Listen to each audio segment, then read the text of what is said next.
Hello, everyone. Welcome back to another episode of Executive Insider. This is the show where we unlock the secrets from today's top executives. And today I'm going to be talking with Jeanne Ellinport, and we are going to be discussing the idea of professional development. Now, Jeanne is an external affairs executive, and she's going to explain exactly what that is in just a minute. But before we get started, I wanted you to see this incredible article that she authored for our site. If you haven't seen it already, please head over to Work It Daily.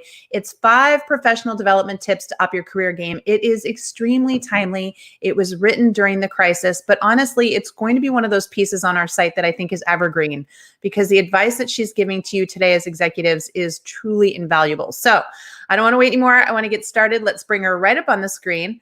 Hello there. Hi there. Thank you so much, J.T. No, and Work It Daily proud. And yeah, we are. And thank you for coming on the show and writing this fantastic article.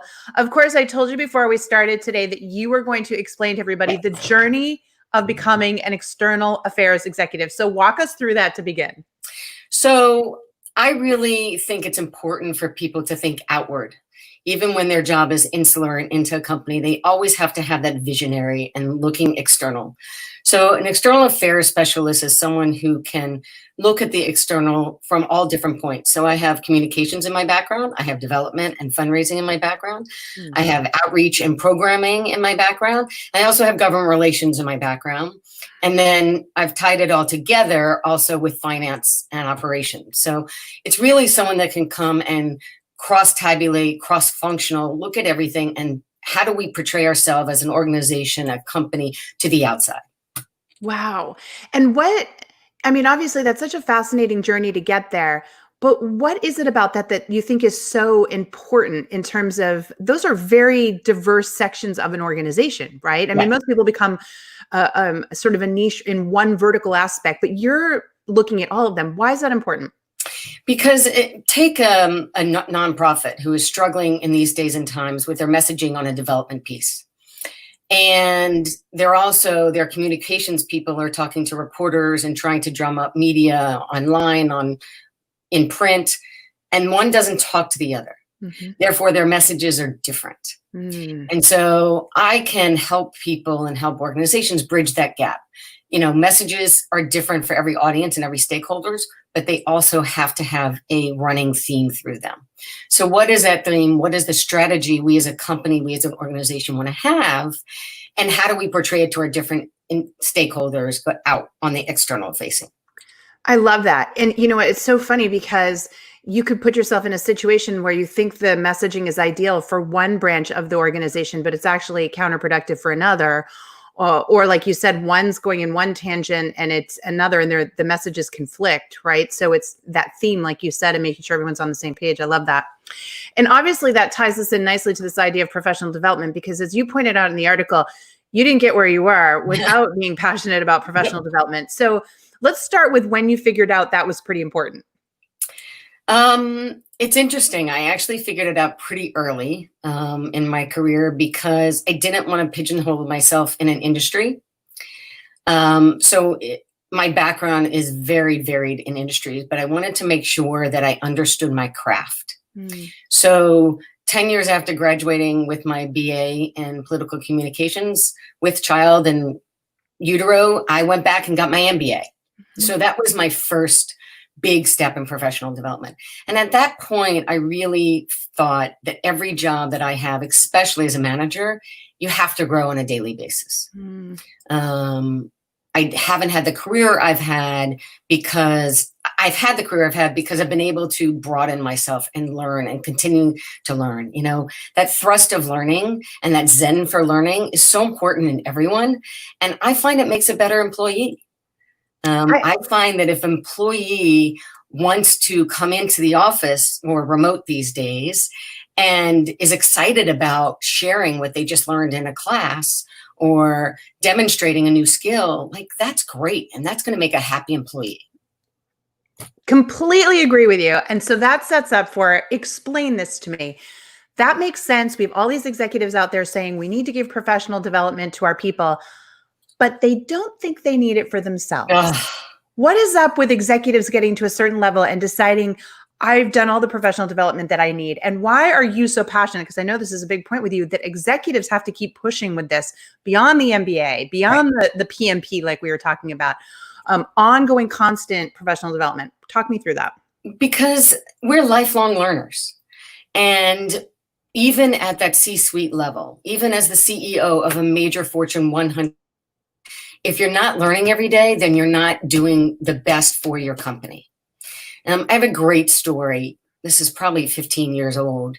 And my CEO was probably 20 years older than me. And I convinced her that she absolutely needed to do media training. She had refused it and refused it and refused it. And I finally, after bringing in some pretty high level names, convinced her. I said, let's just sit down and let's video you without any training. And you give yourself feedback. Well, after that 5-minute spot she did, media training was the next day. Mm-hmm. And you never want the thank yous or wow. That was a big one for me, because she turned around after that training and said, wow, you've been pushing this and you should have pushed it harder, because this was great. That's incredible. You just always need it, whatever it may be. It's very, to me, when I see someone who doesn't need it, I question, it's pretty pretentious and self-important to think that you don't need to grow. Like you said, that you've reached perfection. Right. Well, especially think about our technology today. Right. If we're not constantly learning the newest software package for whatever it may be, we were just talking about project management. There's all kinds of new software out there. And if you're not learning and can't offer that to your employer, then you're not as valuable to your employer. And you've said this a lot in the last 3 months. I mean, we have to make sure that we are bringing something to the table today to our employers that is very different than 4 months ago. It is so true.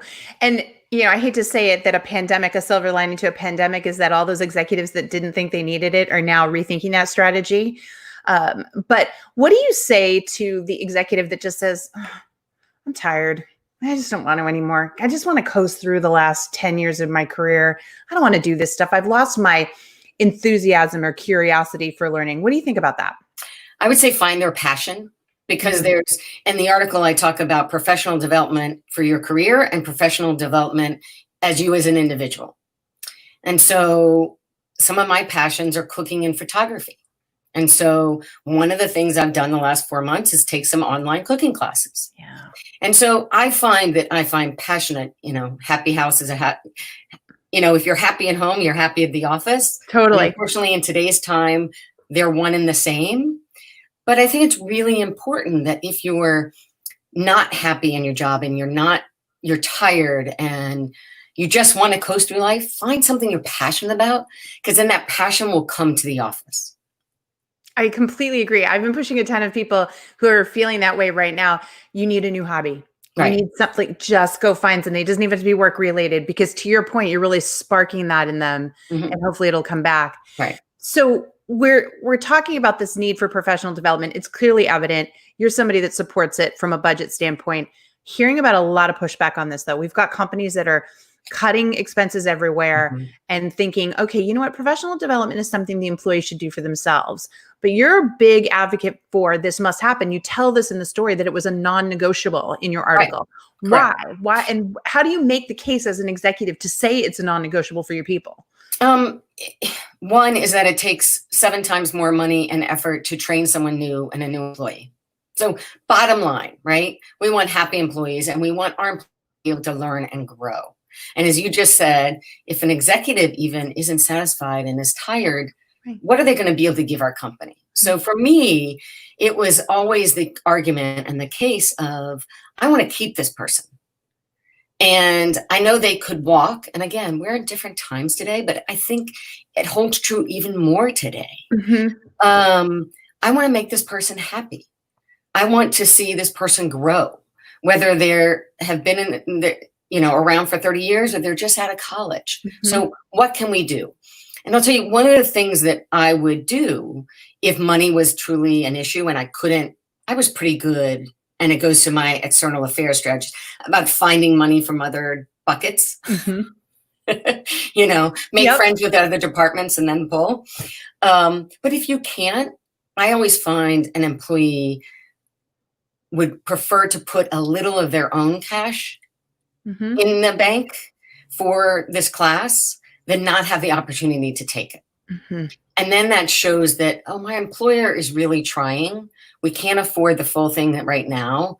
I'm going to have some skin in the game, and I'm going to go 50-50 or 60-40, whatever it may be.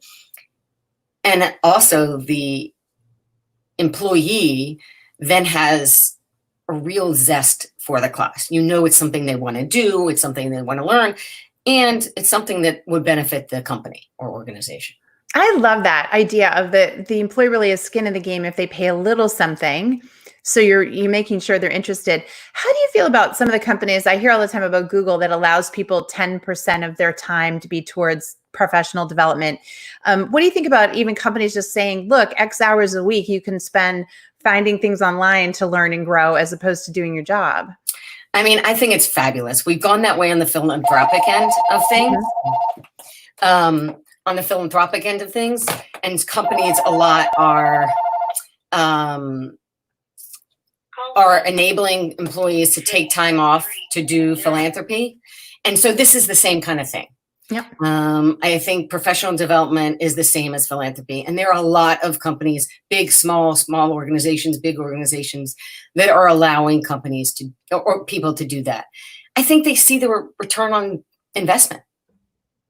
I mean, get your work done, right? And I'm going to give you this time to do what you are passionate about that can only help you as an employee. You know, I can give my own example. So as a company, it's been almost 2 years now, went to a 35-hour work week so that we could give everybody back an hour of their day and said, look, this is for you to do more of things outside. We then also instituted that people should be spending a good portion of their time. We didn't even set a percentage, but said you should be spending time every week developing yourself, researching the latest trends, techniques, whatever in your space. And we are so much more productive. And to your point, everyone's better and happier because we're giving them that time and permission, really, right? Exactly. And encouraging it, which is huge. So you've got everybody working from home and they've got this time to do this. Give us some examples. You mentioned you did some hobbies, but walk us through what kinds of things have you been studying while you've been home? What kind of professional development we got going on there? Well, I started with you, JT. I know, right? It's so cool. Right? I started with you. I've done a lot of personal soul searching and career searching in this time period. I've taken a refresher class. You and I just talked about project management. I've taken a refresher class on project management. And I wanted to truly understand or better understand corporate financing. So I've taken a class on corporate financing because most of my career has been on the nonprofit side and it's a little different. It is. Yeah. And then I will tell you the biggest thing I've done lately, I was saying, is that I found Jim Quick. And he's got a whole thing called Limitless and it's speed reading. I love to read, but I'm so slow at it. So, you know, it's having a limitless attitude in life and that zest for learning. And, you know, I'm hoping that my memory will improve and that my speed reading will improve. And so there's so much out there you can do. And it's not all expensive. Right. You know, we do say that, again, going back to that skin in the game, if I know I paid $50, $100, a couple $100 for something, I'm more likely going to do it and finish it than if it's free. But doesn't have to be expensive. I completely agree. And by the way, I found Jim Quick through videos first and was just so amazed at, you know, what he was saying. It's incredible what's out there if you're more of a visual learner or ebooks or whatever, Audible. It's just incredible. There's no excuses, right? There's no excuses to that. So talk to us about, you tapped, by the way, folks, go back and check the URL out for this article because the resources that you link to in this article is worth the read alone. But tell people about some places where they should go and look for good resources. So let's talk professional and then we'll talk fun. Okay. Perfect. So one of the resources that if you're a manager today, Gallup, and I reference this in the article, Gallup did an amazing study in 2015 on truly examining managers and them giving their employees the ability to learn. and what makes them a better manager. And it's a fascinating study. It is tagged in the article, and I really encourage you, if you're a manager today, to go back and take a look at it. Then, if you've home with kids in school, or they're now in summer, they've all been online learning and on platforms. One of the preeminence in online learning is a company called Get Smarter. It's actually originally based in South Africa and was bought by 2U a couple of years ago. 2U is a company, I'm actually proud to say was started by a college friend of mine, and based right here in Maryland. But they have put all of the colleges online from a graduate study. I can go get my MBA from UNC and do it all online through the platform. And on Get Smarter, you can take short courses or longer courses from Harvard, MIT. I was just looking it up before we got on. They're now the first one on there they were listing was a nutrition class from Stanford. Have you put on the COVID 20, or are we taking off the COVID 20? Do you need to learn would you like to learn a little bit about nutrition? Go to Stanford, get a nutritional science degree from Stanford, all online. Right. So those are some on the professional side. Then there are some platforms called Udemy and TNW, and both of them are more of the certificate. I just want to learn a little more. I want to learn Microsoft Office. I want to become proficient in Adobe. I want to become proficient in project management. I want to become proficient in Excel, or something that I know I need to know more about. Because I know we all struggle with formulas in Excel or Access. And let me take a 5-hour class over a couple of days. And now I feel confident. So if I'm asked to do it, or if I'm in an interview and can talk about it, great. So Udemy and TNW are both platforms in which they source a lot of different certificate programs.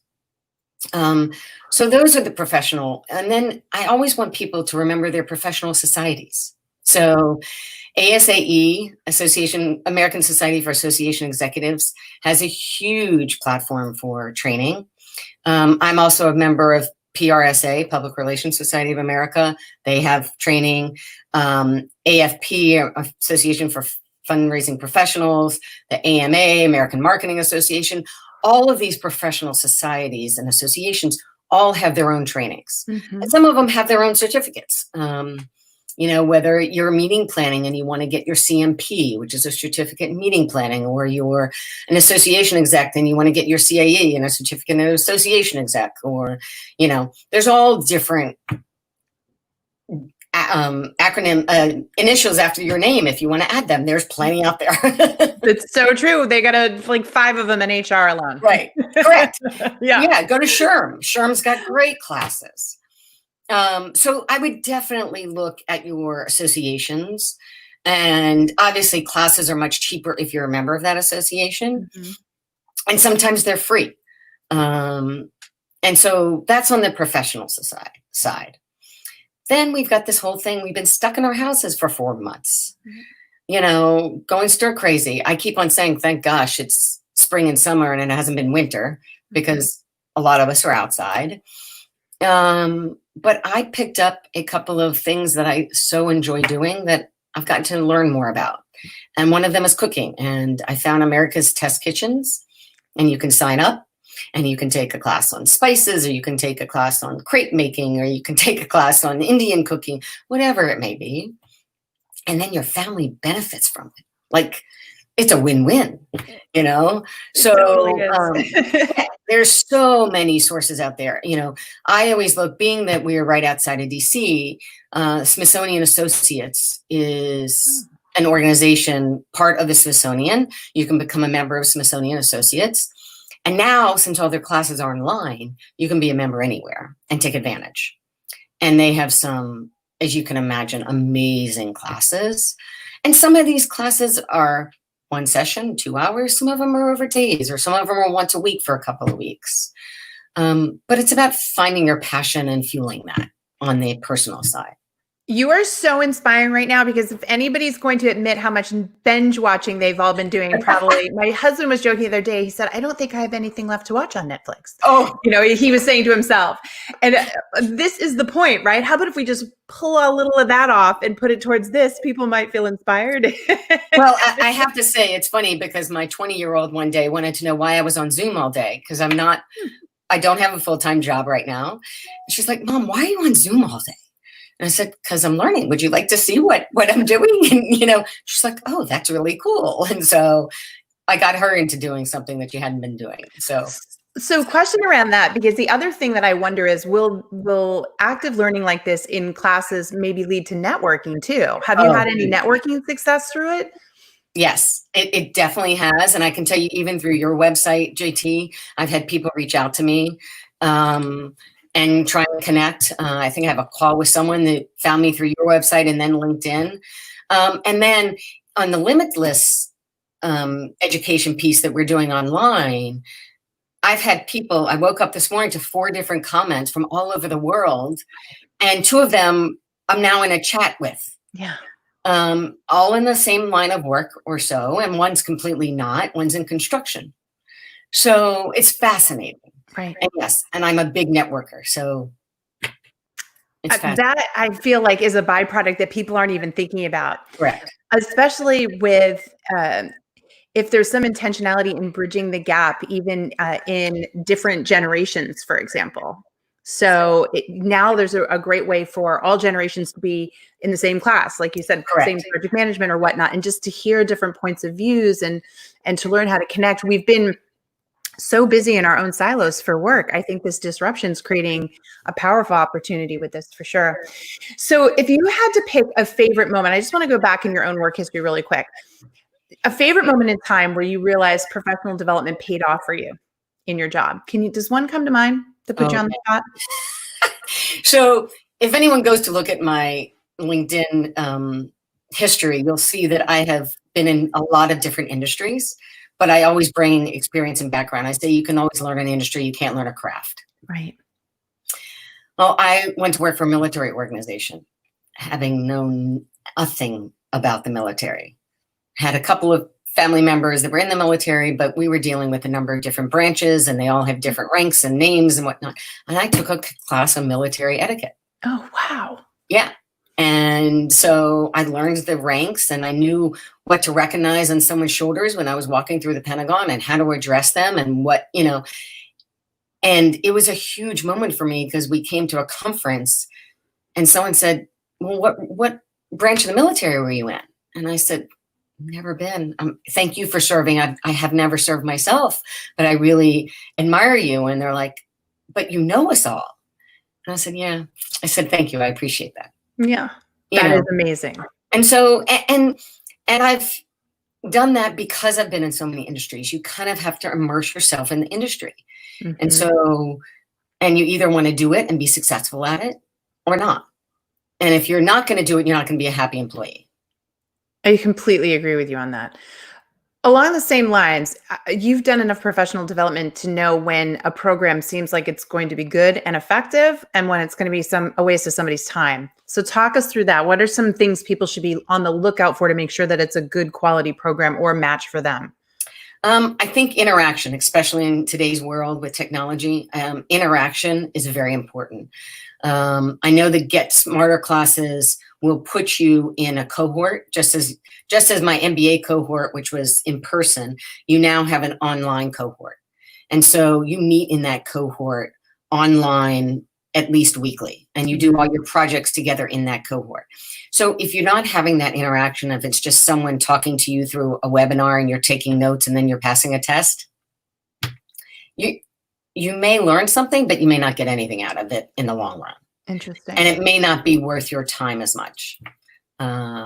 Tell me, when you think about that cohort, is it because you're getting feedback and perspective from other people? Is it forcing you to interact with the material in a different way? What do you think it is about that piece of interaction? Because that's a huge part, selfishly, of why we built our platform, because we didn't want that unidirectional, here, watch this video and fill this form out and you're done. We wanted to really force that interaction. I have to say, and that's why I've loved your platform on the executive side. I really have, because I've in doing the executive presence class, we interacted outside of class. And it was always, oh, can I have your LinkedIn? And let's see what synergies we can. So that's really important. Online cohorts really are very much like your old college class, in which you had a group project and you sat around the library and you did a group project. And, back then, maybe you sent an email, maybe you didn't, whatever it may be. So it's all online now.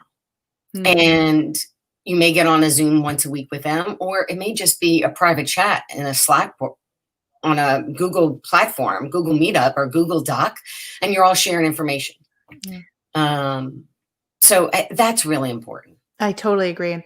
So let's talk to all the executives out there. You're going out on interviews, you're trying to assess whether or not the company has a culture that encourages and supports professional development. What kinds of things would you be asking? Like, you're looking at your next potential business partner, employer. What would you be looking for?